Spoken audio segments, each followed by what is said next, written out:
Here's my foot warmer. This is another use I found for this furnace I have here. How the hot air shoots out of this stuff, and it comes out pretty hot. And anyway, my feet got cold from being I guess, well, I was outside for a second, but I think it was mostly because I kind of put on these cold shoes, and I also because I was kind of like sitting with my feet too close to that door, which is really going to be like the coldest part, right next to that door. So yeah, so that's one of the uses. I can use that as a little bit of a dryer, actually, if you can imagine this, because the air shoots up. There's kind of like a thin channel there's a thin channel that shoots up on the other side of this wall here, and then it's not real thick, but you know, it's kind of like, but it's this width here, like anyway, so I can hang something like a towel or a shirt or something like that down in that cavity, being careful to keep it from falling all the way down, and then it'll actually dry stuff out quite quickly. I thought about maybe doing something like putting like a hinge on here to have this thing open up, and maybe what if I did something like put like some kind of like cages or some type of metal screens that were like on a rail that could go up and down, something like to put, I don't know, not that I would be doing like washing the thing all the time, but you know, but it is good to be able to get stuff dry. Like I guess you could probably get shoes in there. Now I guess it might get hot enough though it would like kind of melt the rubber on the shoe or something, you know, kind of. So maybe you have to maybe look at like what type of shoes can kind of like be more heat resistant or whatever. But anyway, I think as far as like any kind of like regular cloth, it's fine. You know, it's fine. But I was thinking maybe something like rubber might kind of start getting kind of sticky or something. So anyway, but yeah, a way to dry stuff and a way to heat up your shoes. That's one way. You can use it as a blow dryer. If you just stick your head up here, really, it'll pretty much probably blow your get your hair dry pretty fast. And then maybe you could add another little fan up there. And then actually, I think now if it was summertime, and let's say if it was like in the desert, you could probably just use just the fan without the heater, because all you have to do, if you just turn the propane tank off, then it'll just keep blowing cold air through there. It won't.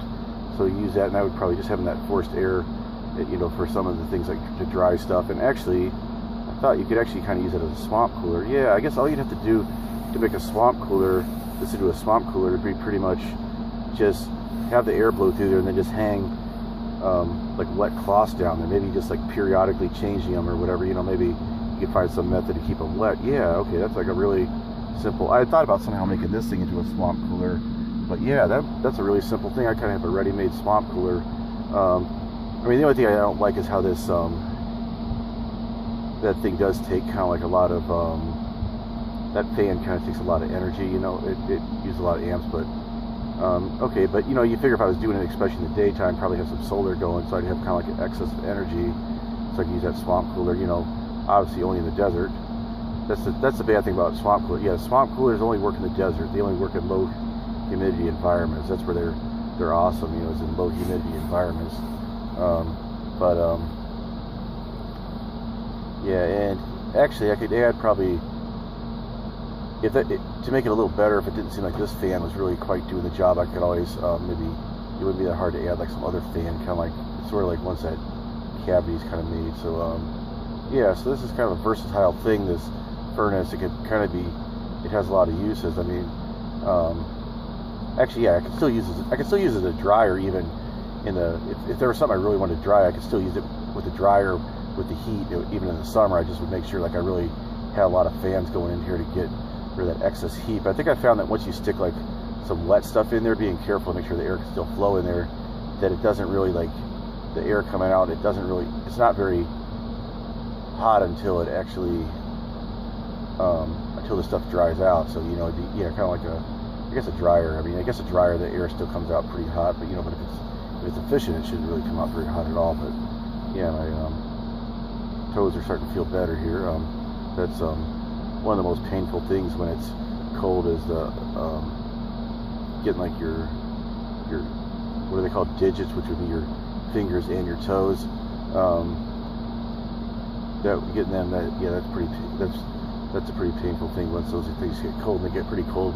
So it's 10 below out here in Walmart parking lot in Decorah, Iowa, and yeah, and this thing kept it plenty warm in here last night. But the only thing was, at some point I kind of got tired of hearing this fan, so I tried turning it off because I thought that it was going to be. I was thinking that maybe I could go without it, and just that maybe it would stay warm enough, But I did wake up then. It was like 31 degrees. Was it 31 or 33? Anyway.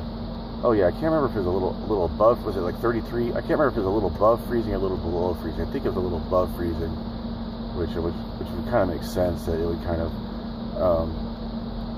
if there's any kind of water around. But anyway, so I realized, okay, yeah, that experience. I mean, but we still figure though that's still like like 40 degrees above the outside temperature. I mean, that's pretty good though, that it was kind of stabilized at that amount, without even using a heater. But I found like, okay, yeah, I guess I still need to, have the, I thought maybe it might stay at like 50 degrees without the heater or something like that. So maybe if I wanted to kind of like have less annoyance, maybe just set it like at 45 or 50 or something, and maybe at least the heater wouldn't be coming on that often, and then just rely on blankets and stuff, I don't know, just, I just didn't, it gets annoying when you have that fan constantly on in this furnace, and that's the thing, it is kind of an annoying thing, and also it's not just the noise, it also, like when it comes out, it's like super hot, so it doesn't,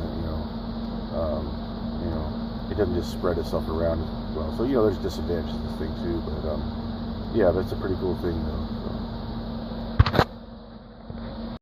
So. Oh, another thing I thought of was if I was going to use this as a swamp cooler, the one key thing to do would be that to block that vent there, that air intake, which right now that sucks air from the inside and then brings it out here, and then circulates it in here, and then open up that door on the other side of the thing that's in that cabinet, which maybe you would have seen in one of my other videos, and then I'd kind of crack the windows in that back area, that back zone. And so, because when you're dealing with a swamp cooler, you actually want it to you don't want it to recirculate. What you want it to do is you want it to suck that cold, or I mean not that cold, that hot dry, or that hot dry desert air into your van, and then pass over, and then as it comes in, pass over some wet material, and then it absorbs the moisture, then it cools down, and then it comes in. Then also you'd want to have a window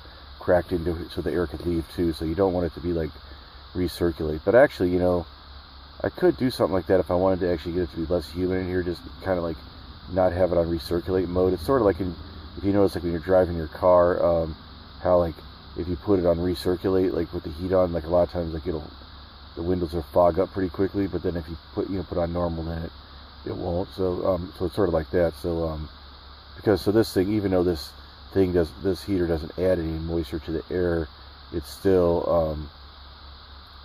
gonna help the moisture kind of build up in here. And so if I want it to be drier, maybe at certain times, if I just want to make it drier, I could take it off of recirculate mode, so which wouldn't be too hard to do.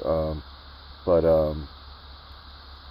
yeah, most of the time I like keep it on recirculate, just because that would really, if I had it bringing in that fresh air in all the time, instead of recirculating, it would just really just be losing a lot of efficiency. But that's a way of, it would kind of like be the equivalent of like having the window open or something like that, but maybe it'd be a little more efficient way than just having the window open, because when the window's open, you're not really sure how much air is coming in. But this way, you kind of like each bit of air that's coming in is coming from the outside. So anyway, that was just another thought. So thanks.